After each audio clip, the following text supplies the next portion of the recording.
Dear colleagues, thank you very much. Thank you, Stefano. Thank you, James.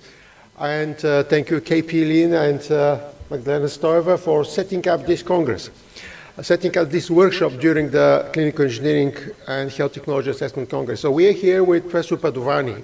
We both are medical faces who believe that we have to have more clinical engineering into our educational system because in many low and middle income countries it is impossible to separate one profession from the other. And very often in one hospital there is only one person who works as both medical faces and clinical engineer as well. Now this is the situation at the moment around the world. You see how many people there are. These are medical faces. You see about 9,000 in Europe, 9,000 in USA and Canada, but see Latin America, only 800 for the whole of this huge continent. See Africa, only 450 for the whole of this continent. This is in Asia. There are 5,700, but remember there are so many people, billions of people living in Asia. So if we do this, you can see how per million of population medical faces are in Southeast Asia 0.8. per million. In Middle East, 1.6. In Africa, 0.4. In Latin America, 1.3. In Europe, 11.5. But remember, only in UK, this is very uneven. Only in UK are more than 30. And this is a college which we have for medical faces in ICTP in Trieste. ICTP in Trieste is a unique institution supported by the International Atomic Energy Agency, by UNESCO and the Italian government.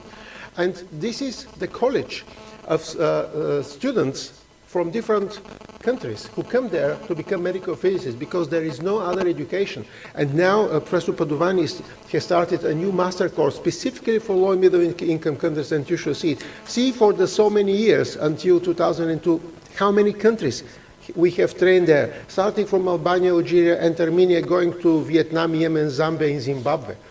And those people actually become, after these leaders, this is the lady from Taiwan. This is what she did in her own country. So everyone, you have to multiply by at least 100.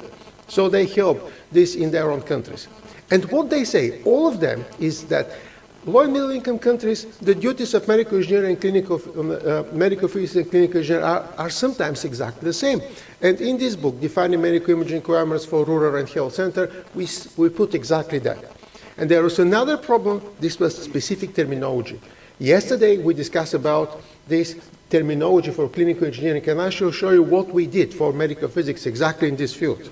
And this is because mostly the terminology comes from English.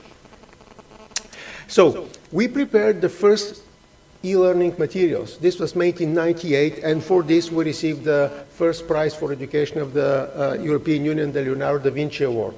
But you can see that for this we include a lot of clinical engineering, diagrams of different equipment, life cycle of X-ray, of nuclear medicine, of PET scanners, etc., etc. This is a free website, and this still continues to be used around the world.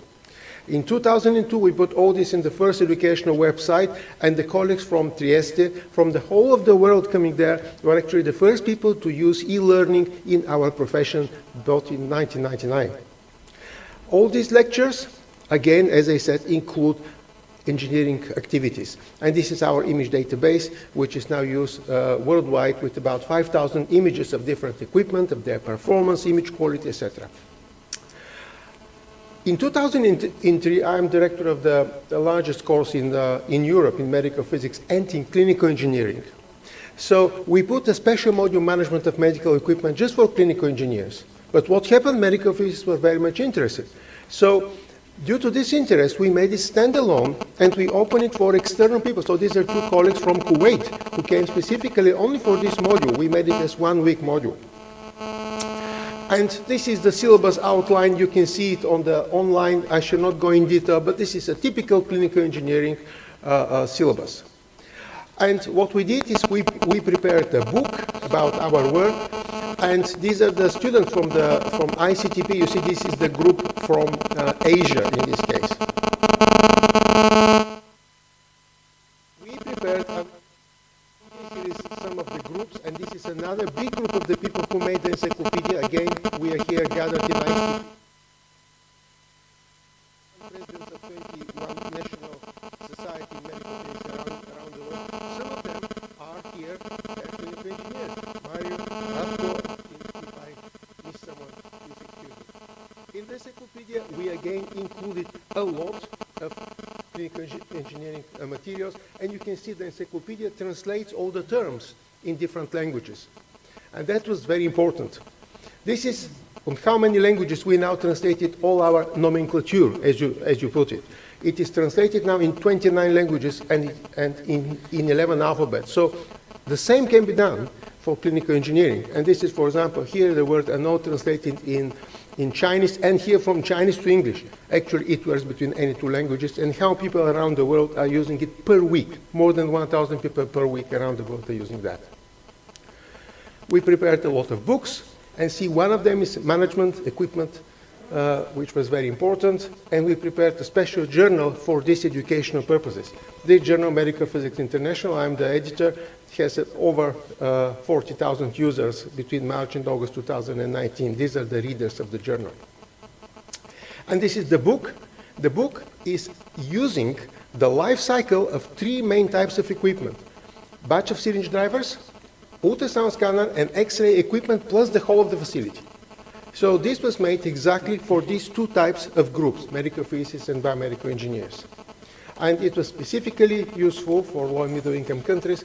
I'm not going to say that in the IUPASM, one of the great things we did was that we included medical physicists and biomedical engineers into the International Standard Classification for Occupations of the United Nations. So now in many countries we are recognized. Behind this slide, there is 20 years' work of so many of us in this room and so many who are not with us at the moment. So what we did, here is the course which Leandro made, and there we made special groups, Renato made, and here a special group, meetings we had with colleagues from Latin America, here the colleagues from Africa, etc. And now he will say what the course, this master course, actually presented as idea, how they work in different countries. It's yours. Yeah. Thank you, Slavik, and thank you for inviting me to share with you my experience at the ICTP. ICTP is, as Slavik introduced you, is a part of the UNESCO nation system. It's governed by UNESCO and IEA. It was funded by a Nobel Prize, Abdul Salam, in '64. So in more than 50 years, at the ICTP, more than 150,000 physicists from all over the world joined for research courses, workshops, etc. And its mandate is to foster advancement of science in developing countries. Because of this mandate, in 2014, there was an effort, many people, Slavik included, that a master, after master medical physics has been set up together with the Trieste University. This is a 2-year program. The first year is an academic program. The second year is a full-time supervised clinical training. In the first year, we are covering most of the fundamental medical physics topics, including equipment management. And in the second year, for the clinical training, we have a network of more than 20 hospitals in Italy, 1 in Croatia, that are hosting our students for the clinical training, with following some IEA recommendations. So it's, I think, well organized.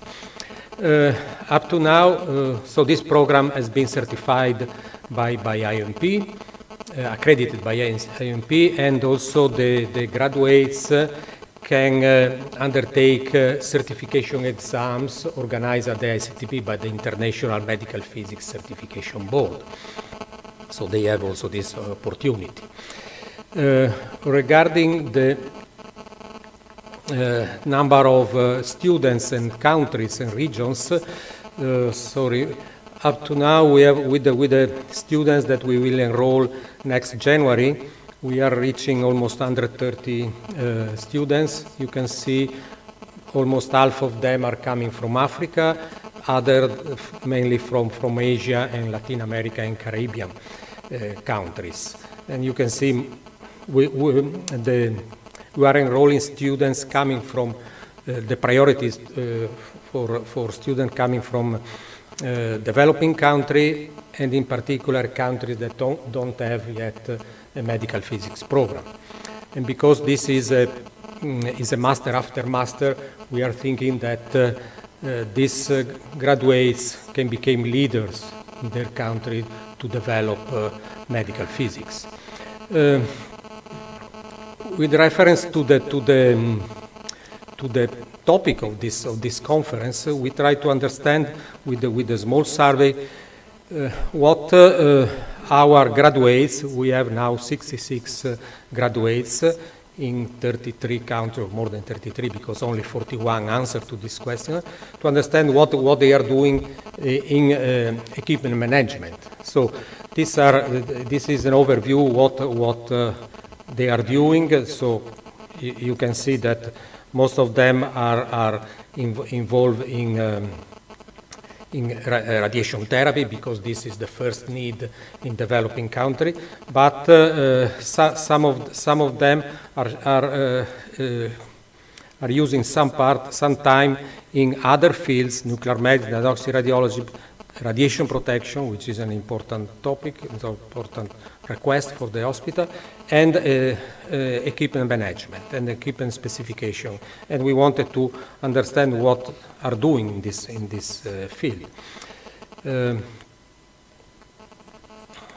Regarding the involvement in equipment specification and procurement, they are, again, most of them are requested to work in this field in the radiology area, mainly in radiotherapy, but some are also involved in information technology, procurement, etc.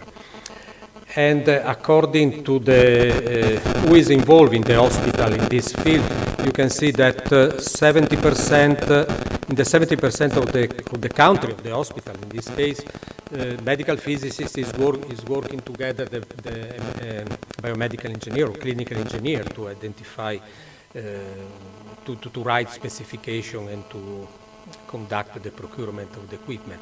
But there are a good percentage of hospitals where there are no medical physicists, there are no biomedical engineers working this. Sorry. The next question, if they are involved in equipment management. So you can see that in 40% of the hospital there is a clinical engineer department, but in other 20% there is no, but there are clinical engineers working with medical physicists or in another departments. But there are also hospitals where there are not clinical engineers, so there is an external service providing clinical engineer service. Again, if they are involved, if a medical physicist is involved in the maintenance, again, if some of them are involved in maintenance, they are involved mainly in radiological area.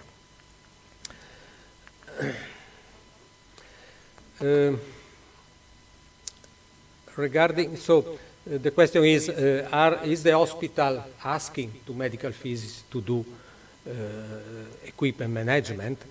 Yes, in almost half of the hospital there is this request, but some physicists have no time to devote to this, but in the other 0.5% there is a clinical engineer service. The other question which is linked to our program, the question is, do you think prepared to contribute to this task? I think that 50% are saying yes. Probably is an over-optimistic answer, but they think they have a good enough knowledge to enter to contribute to this field. Others, again, large majority, a good percentage, so 36% are saying, I'm not thinking prepared to do this.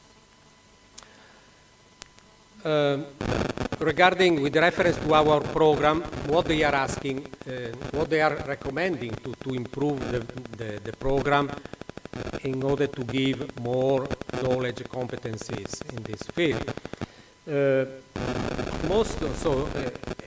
a large number of graduates are suggesting to improve the program with competencies and knowledge on all equipment in the hospital. Only some are suggesting only for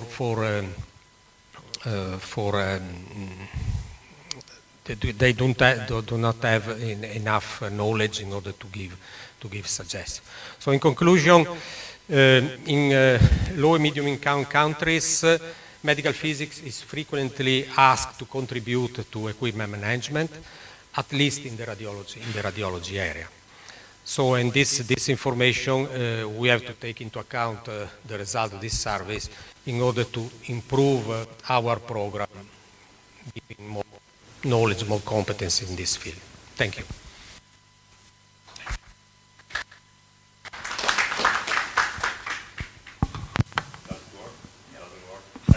Thanks. Okay. Yeah. Okay. Just one remark on my side, with my hat of the clinical engineer. So it was striking seeing some of the questions you made, and in some cases the answer you get depends also on how you pose the question. About asking medical physicists, do you feel prepared enough to deal with medical technology? Or especially when I've seen the question, do you think that the guys in the clinical engineering department are good enough? And some said, no, not so much. So I said before, it's a good opportunity to link together. One thing on my side, I think we should be just a little bit careful, and it's one of our challenges, is how strongly regulated it is, the medical physicist area, with the laws that require, in many countries, in Italy for example, that require for certain duties there must be a medical physicist, and these duties are strictly reserved to a medical physicist, which is a very strong position inside the organization.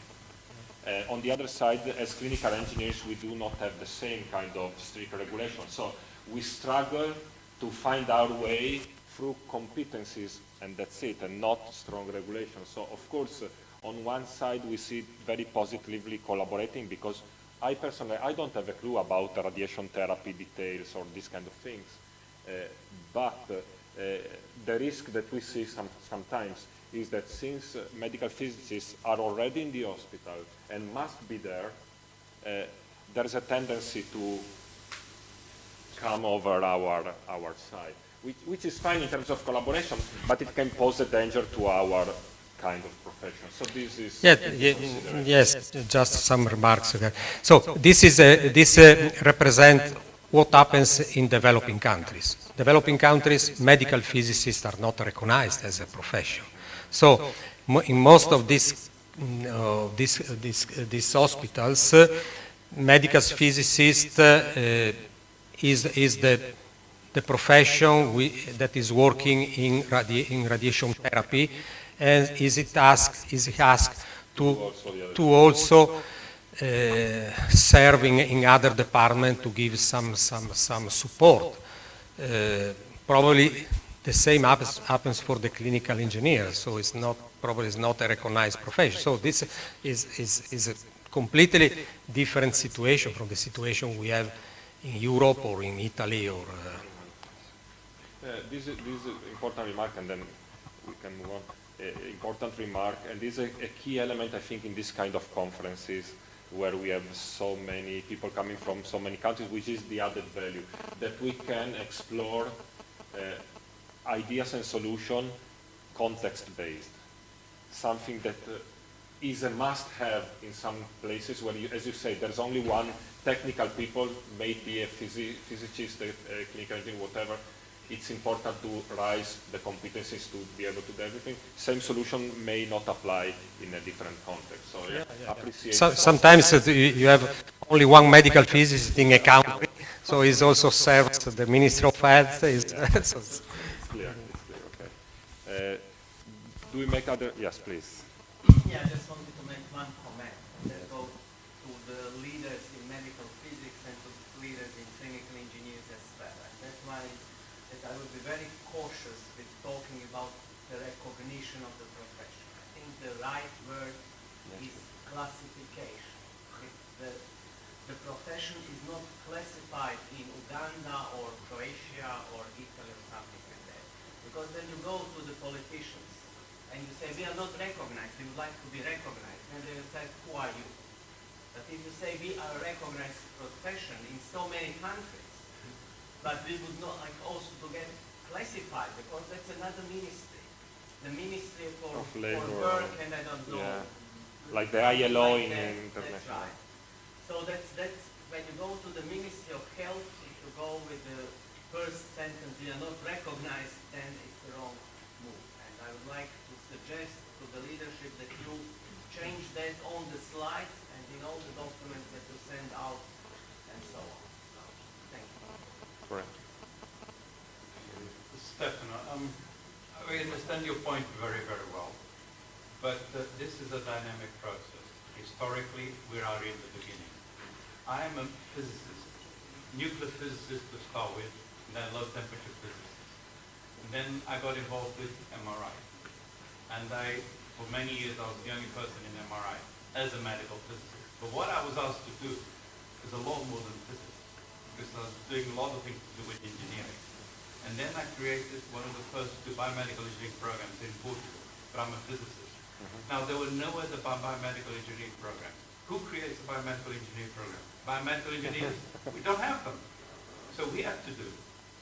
Now, obviously, the next biomedical engineering program, you need to be set up by biomedical engineers. Why? Because now you have them. I'm now in Mozambique. What's the situation in Mozambique? You really have to get together everything, the medical physicists. I mean, the whole country. We have 30 million people. It's just how many medical physicists we have? 3, 4. 2 working in the ministry, 2 at the radiation therapy, and I'm there as a medical physicist, clinical engineer. I get the point, yes. Either you get that. So this point they're making is very important, but it's there, low and middle income countries. You have to think 2 things. First, this is aimed at low and middle income countries. In Europe, the situation is different. You always have to think that what you have now in Europe is very different from what it was 40 years ago. This is a development process. What you want to do, and now I agree with you totally right, you need to get the proper training and proper qualifications to do that job. But until you get there, you really have to get this flexibility. Yeah. Last remark, yes, then we move. Maybe I can add, I'm from the Netherlands, Europe. So it's already evolved, I think, in our country, and I'm a clinical engineer. I work very well together with medical physicists in our department. But what we have also is a general medical physicist. And I was wondering if there are other countries who have this, but when you talk about medical physicists, it's mainly the imaging technology. But in the Netherlands, you have a medical physicist who is the general medical physicist, who is more or less like a clinical engineer. You have this profession. And we're working together, and a clinical engineer and a medical physicist, the general medical physicist, are almost the same. And we work together, and there's still some discussion of what should the medical physicist do and the clinical engineer, but it's almost going together in the same way than what we do. So in our program, in the second year of clinical training, the student is selecting one track. Yes. Or radiation therapy or diagnostic imaging. So there are 2 different specializations. But that's all It's a quite imaging still. And we still it's one is imaging, 1 year on imaging, or 1 year on radiation therapy. Yeah. The clinical training is can be in 2 different. Yeah, but it's quite fields. specialized still. Yes. It's still quite specialized. And because in developing country the major need is for radiation therapy, so 90% are choosing radiation therapy, Okay, yeah. 10% imaging, diagnostic imaging. Yeah, I mean, this is a very good comment. I have to say, I was president of the International Organization for Medical Physics until last year. This is something what we're discussing everywhere, how we should create the general medical physics, because now the field is so huge that you either have to specialize or expand the whole education, but it is we have separate workshops only on that subject. So, but it is very good point.